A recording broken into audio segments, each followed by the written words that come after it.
네,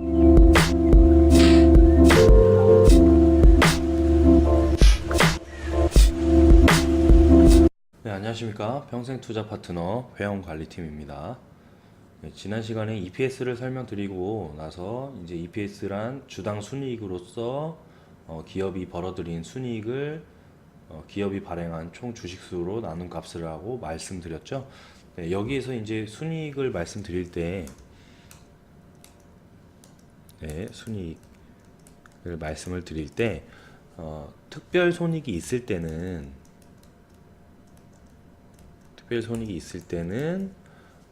특별 손익을 제외하고 봐야 된다라고 말씀드렸어요. 특별 손익을 제외하고 봐야 된다. 특별 이익과 특별 손익은 손실은 즉 정상적인 경영에 의한 결과라고 볼 수 없겠죠. 그래서 특별한 사유가 발생한 그 당해 연도에 한해서 적용되는 그 부분이 있기 때문에 해당되기 때문에 특별 손익을 제외한 수치를 보는 것이 더 필요하고 더 정확하게 알아볼 수 있는 그것을 이제 확인해 보시려면 그 제외한 수치를 확인해 보시려면 EV, EBITDA를 활용하실 수 있다. 활용하시면 됩니다. 라고 말씀드렸습니다. 그래서 이번 시간에는 EV, EBITDA를 설명을 드리겠습니다. 네, EV, EBITDA를 구하는 그 계산 방식을 먼저 적어 놓고 순서를 설명을 드리는 걸로 설명을 드리겠습니다. 일단은 EV 죄송합니다. EV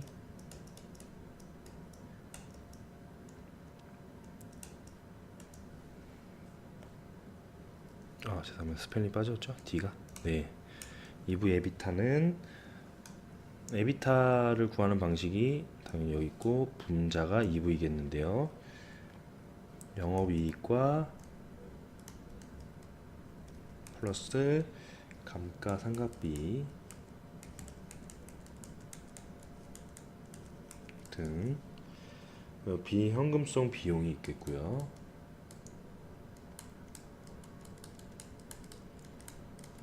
거기에 더하기 재세금이 있겠죠. 그리고 EV라는 것 자체가 사실 시가총액 더하기 순차입금입니다. 이게 EV고요. 이 분모가 자체가 에비타입니다.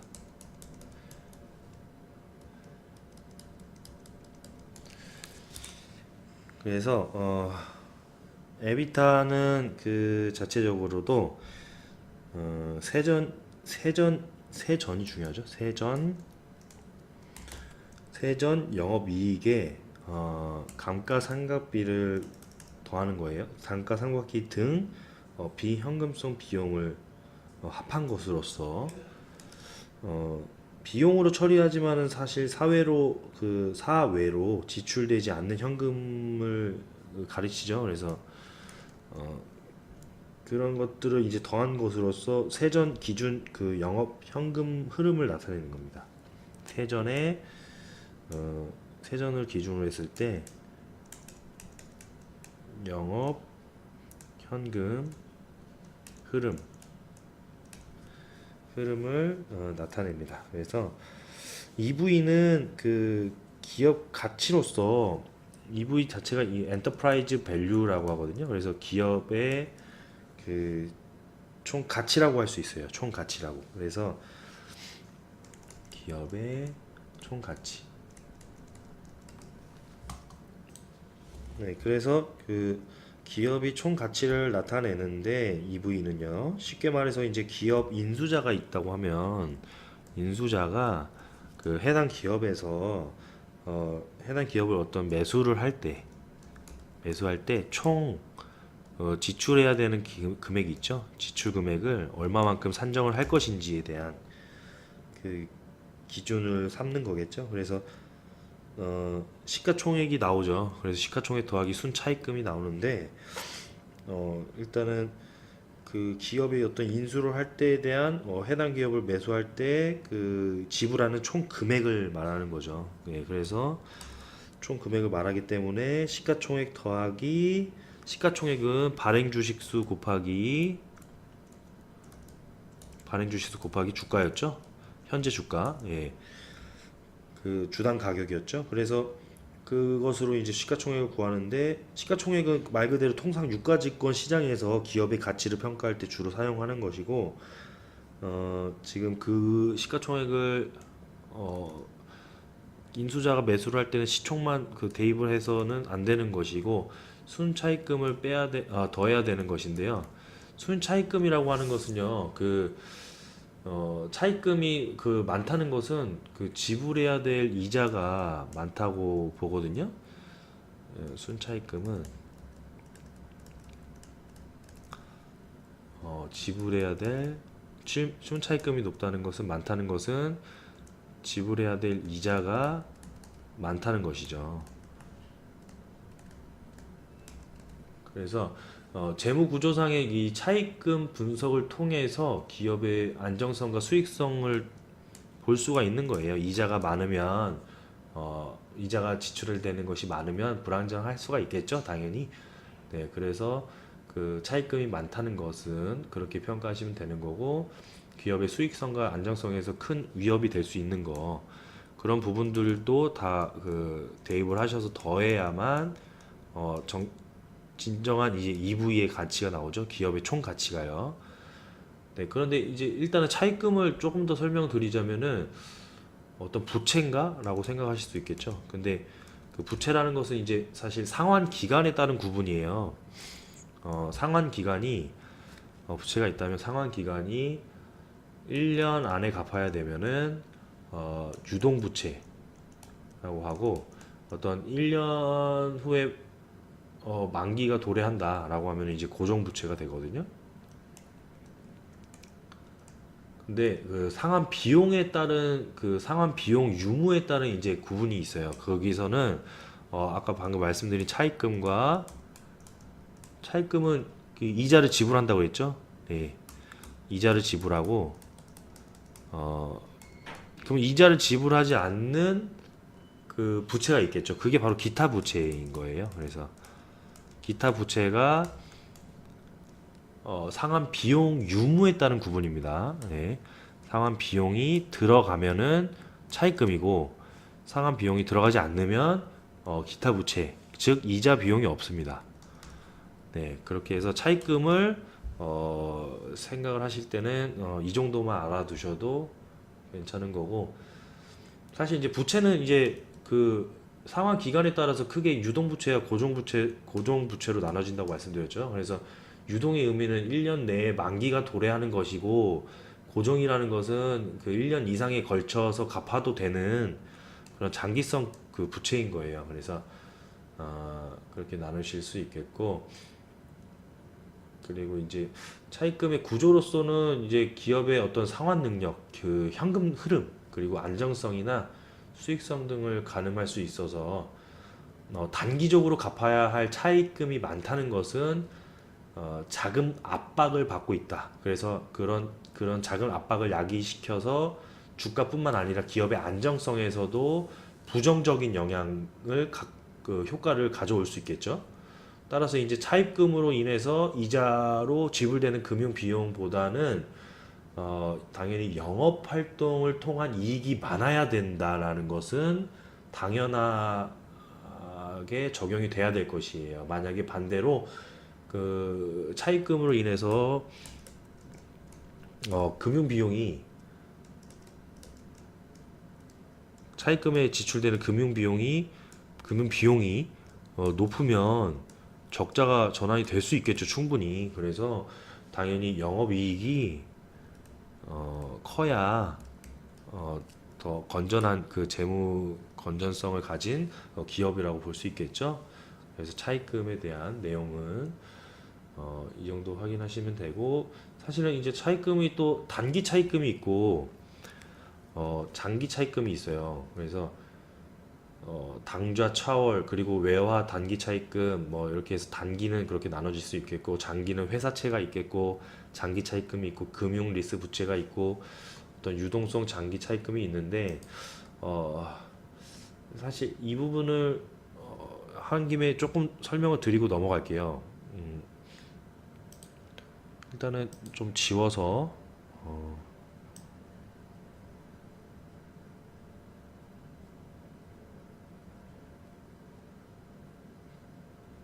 지워서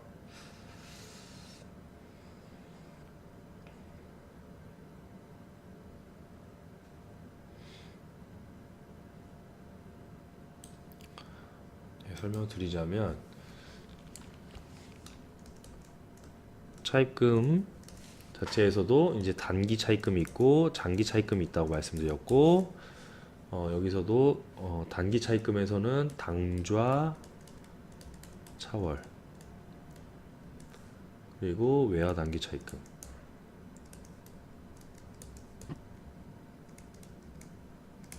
그리고 장기는 장기 차입금은 회사채가 있고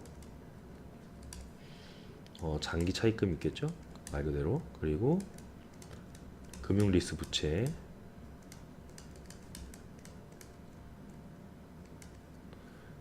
금융 리스 부채 그리고 유동성 장기 차입금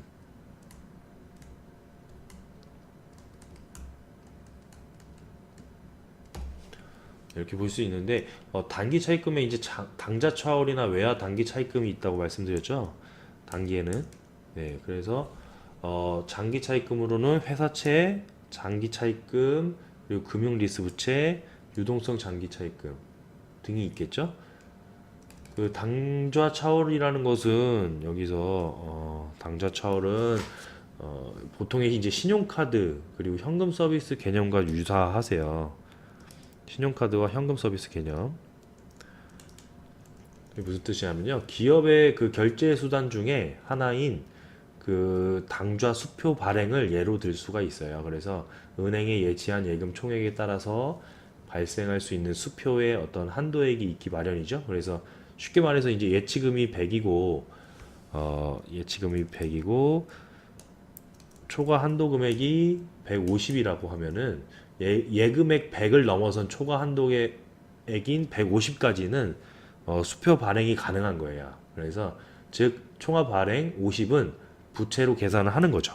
네, 그래서 이자를 지불해야 되는 것이고 50만큼은 이자를 지불해야 되죠.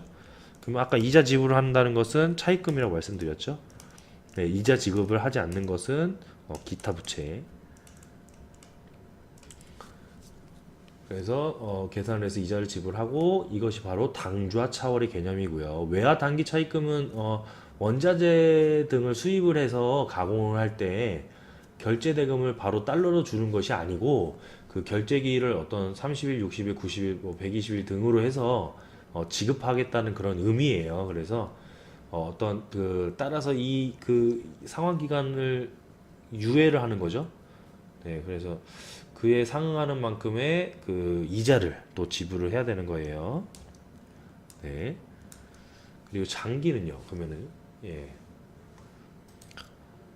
그 외화 단기 차입금에 대한 어떤 그 장점이 있을 수도 있고 단점이 있을 수도 있는데 그 아까 말씀드렸다시피 원자재 등을 수입해서 이제 가공할 때 결제 대금을 바로 달러로 주는 것이 아니라고 말씀드렸죠. 그래서 그 상환 기간을 유예해서 이자를 지불하는데 당장 지불되는 돈은 아니지만은 환율의 변동, 환율의 변동이 변수가 될 수 있어요. 그래서 환율이 예를 들어서 체결 당시에 환율이 1,000원이었다. 그러면은 실질적으로 지불할 당시의 환율이 체결 당시가 1,000원이었는데 실질적으로 지불할 그 당시의 환율이 1,300원이다면은 그 차이인 300원이죠. 300원만큼의 평가 손실을 감수해야 되는 거예요. 그래서 반대의 경우에는 당연히 이익이 될 수 있겠죠.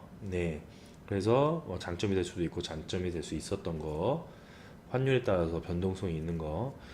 반면에 이제 장기 차입금의 경우에 회사채는 전자는 이제 사실 그 보통 2년 혹은 3년 만기 회사채가 대부분이고 후자는 이제 사실 5년, 7년 후에 만기가 도래하거든요. 그 뜻이 뭐냐면요. 네, 그 말 그대로 회사 채권인데 그 회사채는 이제 장기 차입금과 그 그 후자로 비교해 봤을 때 말씀드렸던 거고 그 회사채는 그 보통 2년 혹은 이제 3년 만기 회사채가 대부분이라고 말씀드린 거고 그 장기는 이제 장기 차입금 이 경우에는 보통 5년, 7년 후에 만기가 돌아야 하는 경우가 많아요. 그래서 기업의 어떤 입장에서는 회사채에 비해서 장기 차입금이 유리하다고 좀 할 수 있거든요. 그럴 수 있고, 즉 지불해야 되는 어떤 이자 비용이 상대적으로 좀 낮고 상환 기간도 좀 길기 때문에 그런 이유가 발생할 수 있겠죠. 그래서 또한 이제 장기 차입금 중에서 달러로 빌려온 차입금의 경우에는 환율 변동에 따른 외화 어떤 환산 손실이나 환차손 등의 어떤 발생이 될 수 있는 거, 아까 환율 변동들 이런 것들에 대해서 또 유의할 수 있는 거고, 유동성 장기 부채라는 것은 3년 만기 회사채의 경우에 그 시간이 좀 경과함에 따라서 만기가 그 1년 내로 돌아오게 되는데 이것이 바로 회계장부상의 그 유동성 장기 부채로 전환이 되는 거예요. 그래서 이러한 전환 처리가 바르게 되지 않는 것이 분식회계의 어떤 한 유형일 수가 있는 것이 좀 유념을 해야 되는 거거든요. 그래서 분식회계라고 많이 들어보셨죠. 네, 그런 부분들의 어떤 특성 중에 하나인 거고, 다시 설명드리자면은 유동성 장기 부채가 3년 만기 아까 그 회사채의 경우에 제가 2년 혹은 3년 만기가 좀 많다고 그랬죠. 그래서 3년 만기에 그 회사채가 있다고 가정을 해봤을 때 3년 만기 회사채의 경우에서 이제 시간이 좀 경과함에 따라서 만기가 이제 돌아오는 경우 1년 이내로 이제 남았어요. 만기가 얼마 남지 않았죠. 그런데 이런 경우에 바로 이것이 이제 바로 회계 장부상에서 유동성 장기 부채로 전환이 돼야 된다는 것이에요. 그래서 또한 이런 그 장기 부채에 대한 전환 처리가 바르게 적용되지 않으면 그런 것이 바로 분식회계 한 유형일 수가 있는 거예요. 네. 조금 어려우실 수 있겠죠. 그래서 사실 그 전체적인 그 흐름만 그 잡고 가시면 돼요. 그래서 EV 에비타가 원래 좀 이렇게 깊게 들어가는 부분이 아닌데 제가 그 개념들을 설명을 드리다가 좀 이렇게 그 늪에 빠지게 됐고요. 죄송합니다. 금융 리스 부채라는 것은 금융 리스라는 게 사실 쉽게 말해서 사실 어떻게 보면 한 종합병원이 그 MRI 의료기계를 1000개를 구입한다고 가정을 했을 때 리스 회사가 이 비용을 그 대신 지불하고 병원으로부터는 임대료를 받는 것이 이제 아시는 분들이 아실 거예요. 그래서 그런 경우에는 따라서 임차인이 해당하는 그 병원 측에서는 기계 운영에 따른 실질적인 그 유지 보수 관리에 대한 의무와 책임을 가지게 되면서 그에 따른 어떤 이자 비용을 리스 회사에게 비용 지출을 하게 되겠죠. 그래서 한마디로 리스 생각하시면 되는 거죠. 그래서 네, 제가 차입금을 설명드리다가 이렇게 그 늪에 빠지게 됐는데 시가총액 더하기 순차입금이라는 것 자체가 기업의 총 가치, 즉 EV를 나타낸다라고 알아두시면 되는 겁니다. 네, 그 이번 시간에 EV 에비타를 당연히 그 끝냈어야 되는데 저희가 그 강의 그 초보 회원 컨텐츠를 그 20분 내로 제작을 해 드리는 것을 목표로 삼고 있거든요. 20분 적어도 25분 이상으로 가지 않는 것을 그래서 조금 설명을 조금 더 깊게 해드리다가 여기 좀 시간이 길어졌는데 다음 시간에는 그 이런 기본적인 개념들을 어느 정도 이제 아시고 했으니까 이제 2부 에비타만 집중적으로 더 설명을 드리고 다음 시간에 그러면 설명이 맞춰지겠죠? 그러면은 어떤 그 사례와 또 대입을 해봐서 한번 비교를 해보겠고요. 그래서 다음 시간에 마저 더 설명을 해드리는 그런 시간을 갖도록 하겠습니다. 네, 이번 시간에도 수고 많으셨고요.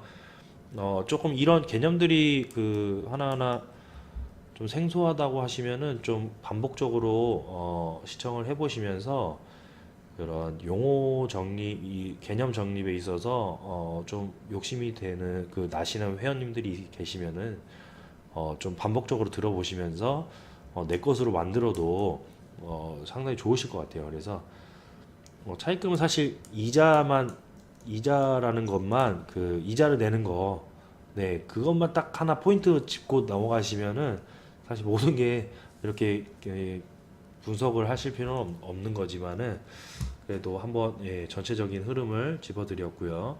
그러면 다음 시간에 더 마저 설명을 드리도록 하겠습니다. 네, 오늘도 수고 많으셨습니다. 네, 감사합니다.